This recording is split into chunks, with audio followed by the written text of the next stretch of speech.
Hi there, this is David Wilkes. I'm your local candidate for the seat of Ford in the federal election for 2016. In this video I want to address something that is both wonderful and terrible, and that is automation. Automation's a reality. We can't stop it, we really have little control over it. It is the future. It started when we started to fill our own fuel tanks, petrol tanks, at the service station, clean our own windscreens. Today it's pervasive.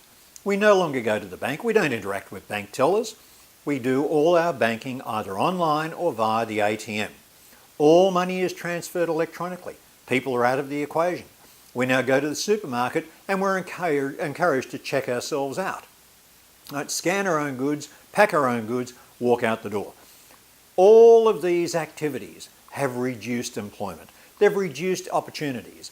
In America right now, even McDonald's is trialling a vending machine where you can press the buttons, order what you like on the vending machine, and 3 minutes later, a fresh, perfectly cooked burger, perfectly cooked to your order, rare, medium, well, whatever it is that you want, will pop out of that vending machine. So even the opportunity for kids to get work experience at McDonald's is under threat. The big thing about automation is that most people, when they think of automation, think of robots, and they think of robots doing menial tasks or repetitive tasks. And there is no question that automation in that sense, robotics, has been very successful in replacing people in repetitive tasks, tasks that are perhaps mind-numbingly repetitive for some people. But there are other people who are doing that work and doing it happily who no longer have the opportunity. But far more importantly, automation has now moved up many notches. And automation now includes software. You've probably heard of big data. If you're a Flybuys member or even just a credit card holder, everything you do with that card is tracked. The products that you buy, where you shop, when you shop, the time of day that you shop, all of that is tracked. That is automation.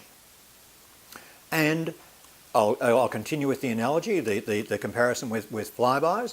What that means in the simplest terms is that Flybuys is able to use that data and use software to target you with the product that you like at the time that you like to buy it.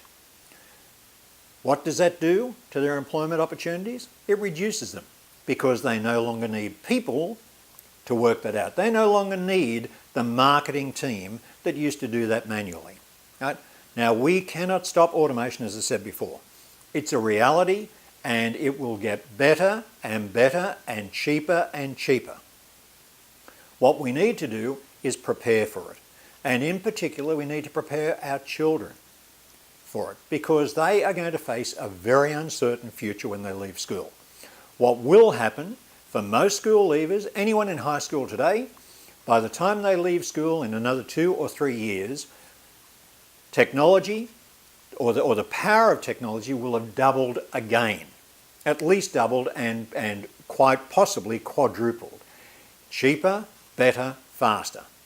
So more and more jobs come under threat. I'll give one more example of the way automation is taking work.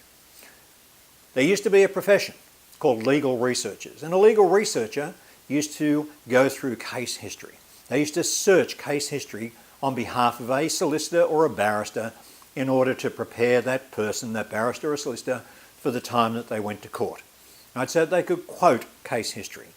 Today, all of those cases are online, and the barrister can do that same search in 2 minutes.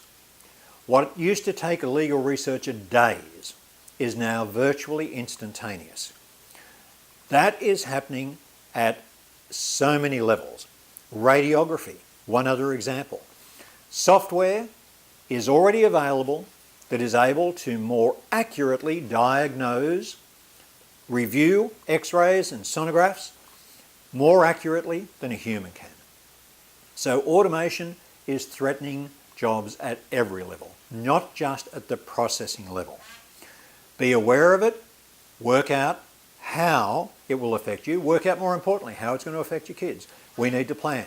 If I'm elected, I will pressure the government to think in terms of automation and its effect on the population, and what we need to do in order to be able to compensate people whose jobs are lost due to automation. Thank you for watching.